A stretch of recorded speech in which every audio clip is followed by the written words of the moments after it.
10 centuries ago in the snowy mountains of Tibet lived a man who escaped the death by achieving enlightenment. His name was Gampopa. He was the monk who tried very hard and finally found liberation from sufferings of this world. Gampopa became one of the most important figures in Tibetan Buddhism. Many schools claim him to be one of the founders of their lineages. Gampopa's foremost achievement was expressed in combining the Kadampa tradition with the teaching of Mahamudra. Since that time, many monks followed in the steps of Gampopa and with the help of his teaching achieved higher states of existence. In his many previous lives, Gampopa was already a bodhisattva. Gampopa was said to be the student of Buddha Shakyamuni himself.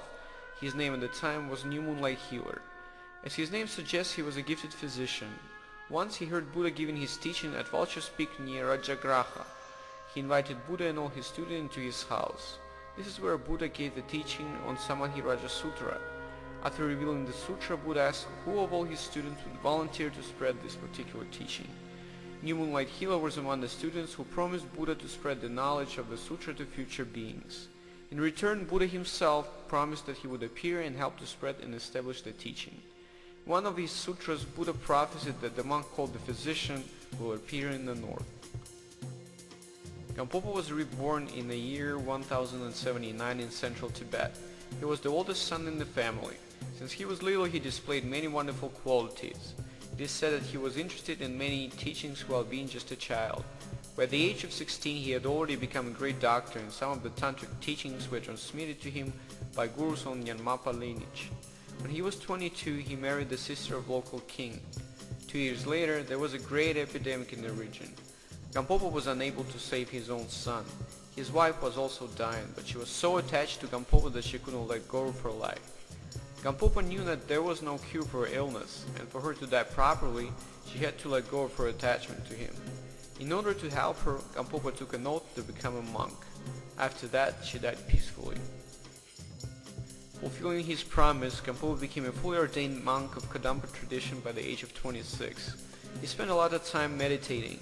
Because of his great compassion and purity, Gampopa was able to live without food for many days, and even insects didn't bite him. Yet he wasn't completely satisfied. One day, while in retreat, Gampopa had a vision of a green yogi. That yogi spit it on his finger and traced it over Gampopa's face. Gampopa immediately felt that his meditation became stronger. Since then, Gampopa was unable to get that vision out of his head. He felt a strong desire to see that yogi. Sometime later, Gampopa became a witness to a conversation of 3 beggars. They discussed their most desired wishes. One of the beggars mentioned that he wanted to become as great as Yogi Milarepa. On hearing that name, Gampopa fainted. When he finally came to his senses, it was obvious to him what to do next. He had to find Milarepa. One of the beggars kindly agreed to provide the information on his whereabouts. Monks at the monastery agreed that there was a strong karmic connection between Gampopa and Milarepa. While blessing Gampopa, they asked him not to give up their monastic tradition, no matter what he may do. Gampopa agreed and was on his way to find Milarepa. While traveling in search of Milarepa, Gampopa experienced many hardships and was very close to dying. When he finally arrived to the place where Milarepa was teaching his students, Gampopa was ordered to spend half of the month in retreat to remove the stain of pride and get rid of all the expectations regarding Milarepa. When the time passed, Gampopa was allowed to see Milarepa, who told him, "Although you have just come to see me, we were never really separated before." At that moment, Gampopa realized that the beggars whom he met previously were emanations of Milarepa himself. In order to test him, a skull cup full of beer was offered to Gampopa. As a monk, Gampopa was not allowed to drink any alcohol. Milarepa said, "Get beyond this inhibition. Abandon all these thoughts and preconceptions. Drink without hesitation." Gampopa drank all the beer to a single drop. Symbolically, it meant that he would not miss a single point of Milarepa's teaching. While evaluating Gampopa, Milarepa couldn't stop laughing at hearing of how little progress had Gampopa achieved following many hours of meditation. Milarepa later explained that Kadampa teaching lacked quintessential instructions. After that, Milarepa initiated Gampopa in some of the new yoga practices. Following several weeks of meditation, Gampopa was able to achieve a big progress in his ability to concentrate. The practice of both stages of meditation, generation and completion, as was instructed by Milarepa, ultimately would help Gampopa to achieve Buddhahood in one lifetime. Following many other initiations, Gampopa was told that all his meditation experiences were neither good nor bad, that they were only illusions created by his own mind. Sometime later, Gampopa had seen beautiful dreams while sleeping. Milarepa's interpretation was that Gampopa will soon realize the true nature of the mind and attain liberation from birth and death.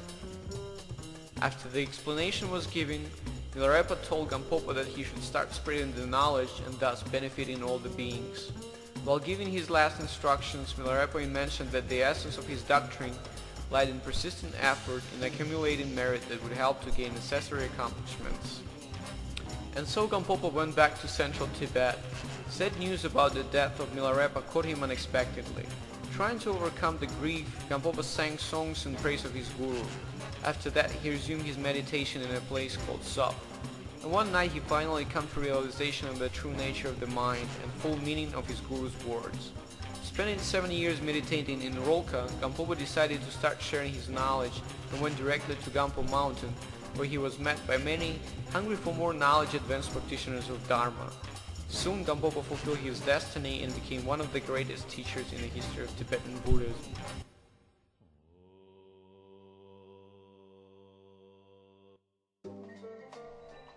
By establishing the monastery at the Gampo Mountain, Gampopa became the founder of Kagyu Order. The Kagyu Order consisted of independent monasteries which followed common guidelines and shared the same heritage. The name of the order Kagyupa means adherents of the secret oral transmission. Every monastery of Kagyu Order was primarily a creation of certain Tibetan teacher. As the result, the ways of realization taught by its founders were unique in its methods and were influenced by the personality of the teacher. The primary source of esoteric teaching was the Mahasikas, the Indian wandering ascetics. Because of their wild behavior and carefree way of life, they were usually called crazy yogis. Their unconventional teaching methods were told to be highly efficient and resulted in fast progress of the disciple. Among the most famous were Tilopa, Maitripa and Naropa. All of them lived between 10th and 12th centuries. Tantric teaching was regarded to be a very dangerous but a very effective tool in gaining liberation just in one lifetime. The instructions of the Guru were to be followed precisely. Obtaining knowledge and practicing was only possible with the help of a true Guru. Among these Gurus, in addition to Gampopa, Kagyu orders consider Marpa and Milarepa to be its paramount founders. Marpa was famously known for translating many important esoteric texts from Sanskrit into Tibetan. He was a family man and also a highly revered tantric practitioner who possessed the knowledge of 4 secret oral transmissions: attainment of illusory body, the luminous clarity of mind and reality, the mastery of dreams, and the development of inner heat for the purpose of self-realization. Milarepa was the most prominent student of Marpa. Early in his life, Milarepa was an evil sorcerer. In order to teach a lesson to his dishonest relatives, he started casting spells over them. Sometime later, he felt sorry and started looking for a true guru. He found Marpa, who made Milarepa build and destroy several towers before finally constructing a 9-storied one. After almost 6 years, when Milarepa's evil karma was exhausted and tower almost finished, Marpa accepted him as a disciple and referred to him as my son. As the result of their rigorous training, Milarepa became the greatest of all the teachers of esoteric Buddhism. He used Buddha's approach and taught every student regarding his or her qualities and abilities to progress.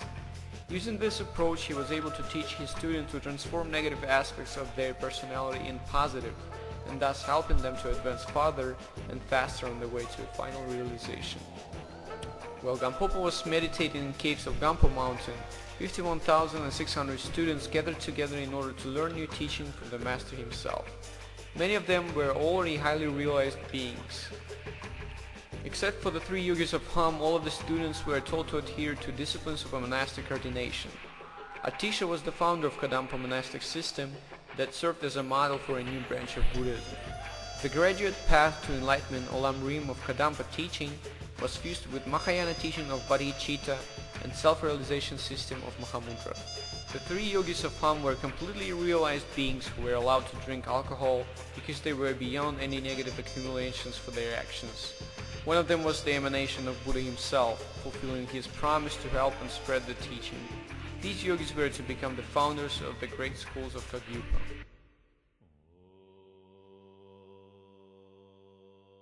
The graduate path to enlightenment, Olam Rim, was introduced by Gampopa to his students as the step-by-step approach to development of the mind and its faculties on the way to liberation.